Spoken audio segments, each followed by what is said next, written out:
السيد أحمد الصوفي كان له تصريح بخصوص ما حدث في اليمن أو ما يطلق عليها ثورة أو مظاهرات أو خلافه بأنها وحل. أكيد، لأن الوحول هي مقدمة المستنقعات. عندما تركض لا يستطيع أحد أن ينتزع نفسه منها، لأنها تتحول إلى طحالب وتتحول إلى يعني أوضاع سبخة. الوحول جميلة تصلح لكي تعبد فيها طريق. ممكن الوحول ممكن تعمل منها أشياء كثيرة جدا لأنها عبارة عن مية ورملة. أما المستنقعات فهي بالتقادم تصبح بركة آسنة. هل يمكن أن تسمي أنت يعني إعلامي مجتهد ما يسمى بالربيع العربي بثورة؟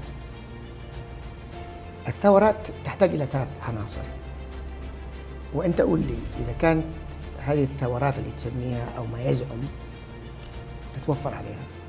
أولاً الوفاء لقضية وطنية ملحة، سواء في الاقتصاد أو الاجتماع أو التعليم أو الكهرباء أو كل الجوانب التي تفجر الغضب. 2 بحاجة إلى برنامج معالجة لهذه المشكلات، وأيضا للطريق اللي هو يفترض أن يكون أفضل من طريق الدكتاتوريات، يعني مثل علي عبد الله صالح يعني، وحتى السيسي كمان ممكن يكون بالنسبة لهم. 3 بحاجة إلى قادة يتمتعوا بالنزاهة وسوية الإخلاق وماضي مشرف. هات أي واحد من الربيع العربي، خذ من الطارف، عايز من رابعة ولا عايز من شارع 60 اليمن، هات لي واحد يستحق أن تثني عليه في أي مسألة دينية أو دنيوية أو إخلاقية أو أدبية أو فكرية. هات لي واحد. حتى جامعاتهم التي أسسوها مثل جامعة الإيمان هي تدينهم. وبالتالي هل يمكن أن يأتي أسد من قرد؟ هل القرود تنجب أسود؟ إذا تنجب أسود حينها ممكن نعتبر ما حدث في 2011 ثورات. قد لا نكون نحن أسود، قد لا نكون نحن أفضل من أفضلنا، لكن المهم في الأمر إن لم تطلق طلقة واحدة من قبل علي عبد الله صالح على هؤلاء.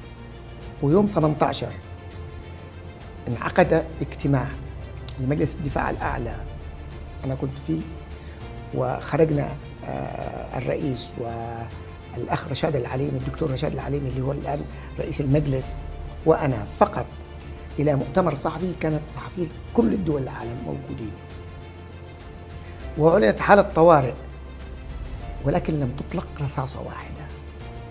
هم خافوا من حالة الطوارئ فبدأوا يفروا. هل ثائر يترك ساحة ويترك جيشه ويترك المتظاهرين معاه ويفر؟ واحد يفر إلى أرحب، والثاني إلى مأرب، والرابع إلى مكان آخر، وعدنا إلى القاعة وكأن أمر لم يحدث. كان اللي موجودين في داخل القاعة لأنهم قد تشاوروا على التآمر على علي عبد الله صالح، كان كل واحد يهمس بصوت خافض لا يستطيع أن يعترض. ولعلمك حالة الطوارئ لم تعتقل رجل واحد، وكان الجميع متاح. فمن الثائر؟ علي عبد الله صالح ولا هم؟ هم يمنعوا أي أحد يزورهم ويسمع لهم في في الميدان. أنا توسطت بين علي عبد الله صالح وعلي محسن، وكان معي الشيخ أحمد أبو حورية، لكي تعالوا نختصر الصراع حتى لا تتحولوا مثل الآن السودان، البرهان وحميدتي، لأن كلاهما يمتلك قوة وقوة ضخمة. علي محسن استمع، يعني كانت الزيارة لعلي محسن، وبعث معي أوراق. بالأول يقول لي اقرأ. كيف ترى هذه الأوراق؟ أوراق مسيئة جدا. الأوراق كانت بتحتوي على إيه؟ تحتوي على بلاغات عسكرية عليا، لا تتعاملوا مع فلان، وطبعا يسموه تسمية قبيحة، تسمية لا تليق. فلان ده اللي هو الرئيس اليمني؟ لا، علي محسن. علي محسن. هو علي محسن اللي جايب الأوراق اللي وصلته من مكتب رئاسة الأركان العامة اللي من مكتب الرئيس يعني. هو فأخذت الورقة وقرأتها وهو موجود الآن شاهد يعني على ما أقول يعني.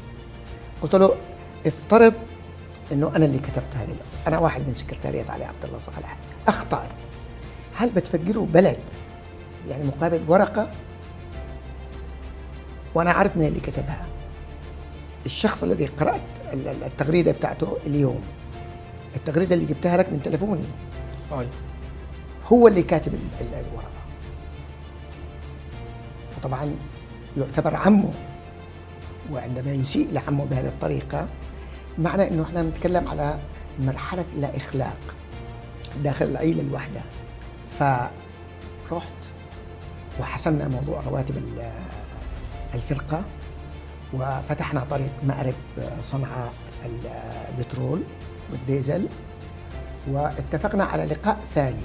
كان واحد الآن هو ملحق في تركيا اسمه عسكر زعيل، كان هو ماسك المنصات وهو الخطيب الدرجة الأولى. عسكر زعيل كان يقول أبشروا إنه الصوفي بات معنا، حضروا المنصة. قلت له أنت مجنون يعني أكون معكم؟ يعني ما فيش معاكم حاجة حتى الناس يكونوا معاكم وجبة غداء وعودقات وفرخة، لكن قد جلبت مدن كاملة لكي تقتات من أكلكم مقابل عار سيلحق بنا طول العمر، وما زال يلحق بنا حتى يلحق. نأسف على خفة عقل من انقاد وراء أولئك. هل ما حدث داخل مسجد الرئاسة هو التكميلي أو بديل لفشل سيناريوهات أخرى؟ نعم. لما تشوف العناصر في هذا الكتاب لو سمحت، بس دي وثائق جايبينها الاف بي اي، جاءوا من امريكا يصوروا العبوات ويصوروا مناطق التفجير ويصوروا كل شيء.